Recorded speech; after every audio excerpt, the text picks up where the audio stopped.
Alright guys, sorry I'm coming late to the game here. I just saw everyone's posts.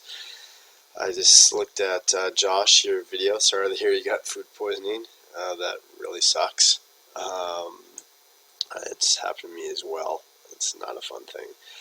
So anyways, going down here, going through everything here, I would like to first look at Josh's question to me and regarding this part right here. And I would say absolutely, it happens all the time. All the time. They speak in their language. And it's sometimes I even, when I do have them, when I do get them to do tasks, I even expect that, well, it would be a little bit difficult for them to do it only in English. Because Japanese students' oral communication is not the greatest.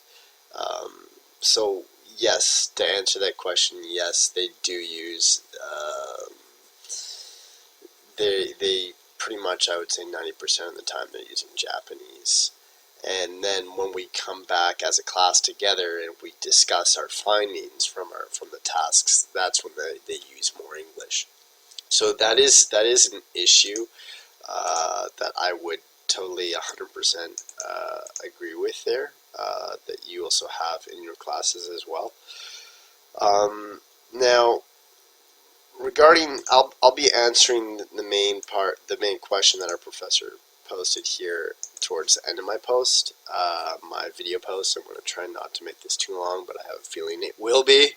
Uh, so I'm going to try my best to keep it as short as possible.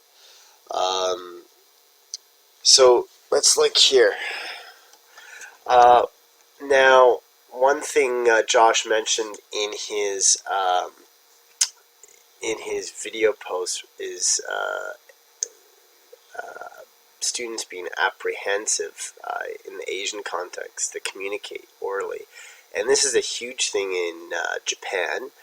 Japanese are tend to be fairly shy and apprehensive in the classroom, and this is a big issue. And I think a part of that, if I'm not going to go on a huge tangent, is that their education system puts a lot of focus on accuracy over fluency.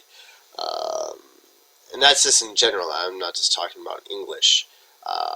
And actually in English as well too. In English, they're taught heavily. So this is with their Japanese teachers teaching them English, who often almost can't even speak English themselves.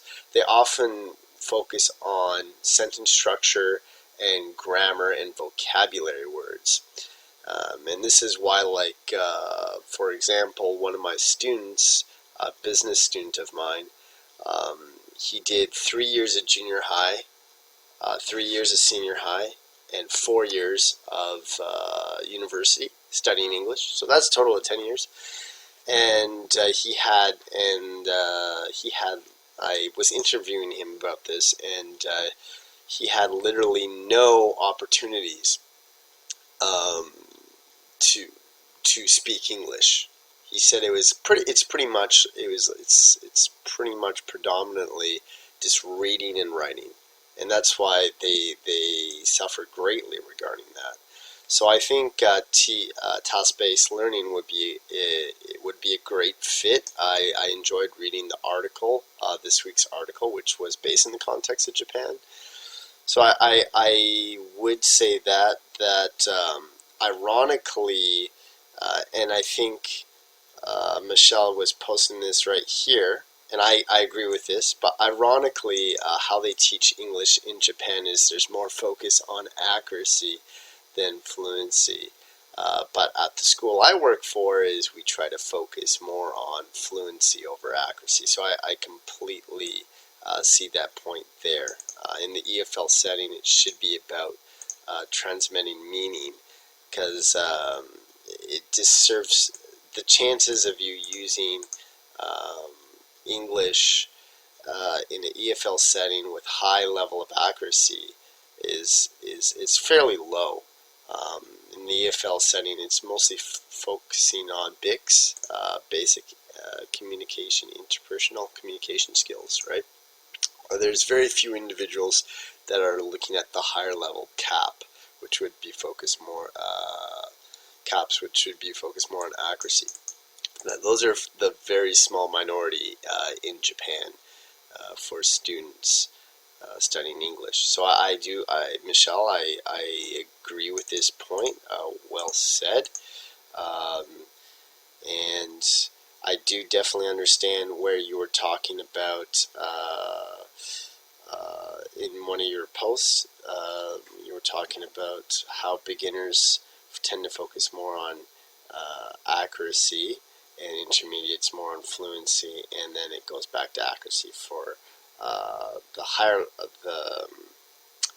the advanced students. So I agree. That's something I see as well. You know, in my classes, more fluency is seen at the intermediate level, so I do agree with that as well. Now, moving along in the discussion here, I liked, Megan, I liked your post here, and this actually has to do with like reading your post actually is, leads to me answering this question.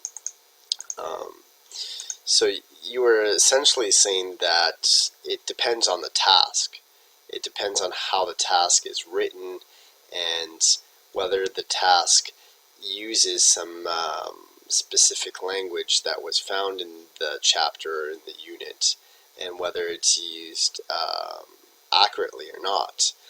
So in this, regarding this, I would say it depends. I would say, generally speaking, task-based learning is naturally, it's a huge part of it is fluency. It's based on fluency at the expense of accuracy. So on the surface of it, I agree completely that yes, accuracy is lost with it.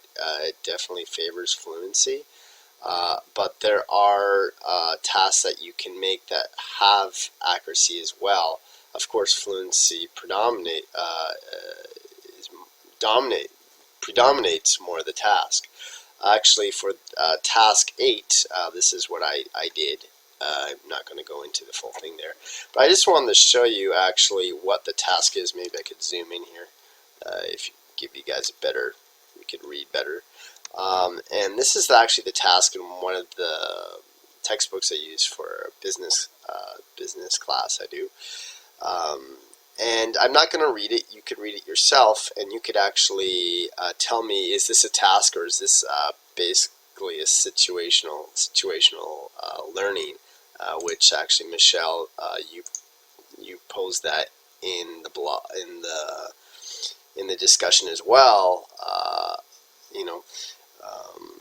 So you could tell me, what is this a task per se, or is this just more based on situational learning? And there's two students in the situation, student A and student B. But I felt that this example, which I'm showing you guys right now, is an example where I believe it is a task, but it's a task that also incorporates some accurate specific language as well. So in answering this part right here, call your production manager at the head office and inform him or her on this problem, blah blah blah blah blah. This task here specifically, if you would allow your students to have the instructions in front of them while they're doing the task, they can actually read. So this part right here, this is actually the situation. They could actually read this when they're doing their mock phone call. So that's more of an accuracy-based exercise. If now they were not allowed to look at the instructions, which give specific details, specific language and details, if they are not allowed to look at the task and they must do this freely, then I would say that would focus definitely more on fluency. So I think it would depend on the task itself, and also how would you go about the task? How would you modify the task as a teacher? So let me know what you guys think. Sorry I'm coming in late, and thank you. I made it to, what are we at here, 10 minutes. Okay, bye guys, have a good day. I'm going to have a good night. Ciao.